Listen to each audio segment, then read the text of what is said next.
উচ্চ মাধ্যমিকের চতুর্থ সেমিস্টারের প্রিয় ছাত্রছাত্রীরা, সবে সবে তোমরা শেষ করলে তোমাদের সংস্কৃত বিষয়ের পরীক্ষা আর্টস গ্রুপ থেকে।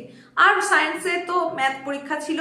তো তোমাদের কার কেমন পরীক্ষা হয়েছে সেটা কিন্তু অতি অবশ্যই জানাও। বিশেষ করে আর্টস গ্রুপে যারা সংস্কৃত পরীক্ষা দিয়ে এলে তোমাদের পরীক্ষা কেমন হয়েছে অবশ্যই জানাও, এবং এখান থেকে তুমি ঠিক কত নম্বর প্রশ্নের উত্তর করে এসেছো, কত নম্বর আশা করছো সেটাও তুমি জানাতে পারো।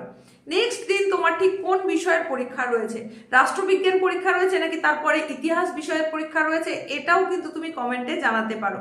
তো তোমাদের প্রত্যেকের পরীক্ষা আশা করছি ভালো হয়েছে, কারণ যে রকমের প্রশ্ন হয়েছে তাতে কম বেশি প্রত্যেকের লিখে আসার কথা। আর এই চ্যানেলের থ্রু দিয়ে তোমাদের জন্য যে সাজেশন প্রোভাইড করা হয়েছিল সেখান থেকে কিন্তু প্রচুর প্রচুর প্রচুর কমন এসেছে। সুতরাং তোমরা যারা সেই সাজেশন ফলো করেছিলে তোমাদের জন্য তো অনেক অনেক কনগ্রাচুলেশন, কারণ তোমরা নিশ্চয়ই অনেক ভালো লিখে চলে এসেছো। সেখান থেকে একটা অতি অবশ্যই ভালো নম্বর তোমরা পাবে।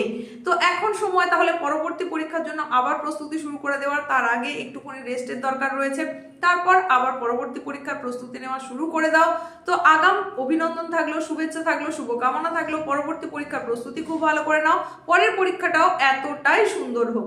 নেক্সট পরীক্ষা তোমার কোন বিষয় রয়েছে, সেই বিষয়ে সাজেশন তুমি পেতে চাও কিনা সেটাও তুমি কমেন্টে জানাতে পারো। তো তোমাদের যার যার যে কমেন্ট করার আছে সেটা তো তোমরা করছোই, তোমাদের কমেন্টের উপর নির্ভর করে কিন্তু পরবর্তী উপস্থাপনা নিয়ে চলে আসবো।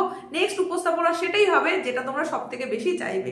তো প্রত্যেকের জন্য আবারও একবার জানাই শুভকামনা, প্রত্যেকের বাকি পরীক্ষাগুলো আরো আরো সুন্দর হোক। শেষ করলাম এখানেই, দেখা হচ্ছে পরবর্তী উপস্থাপনায়।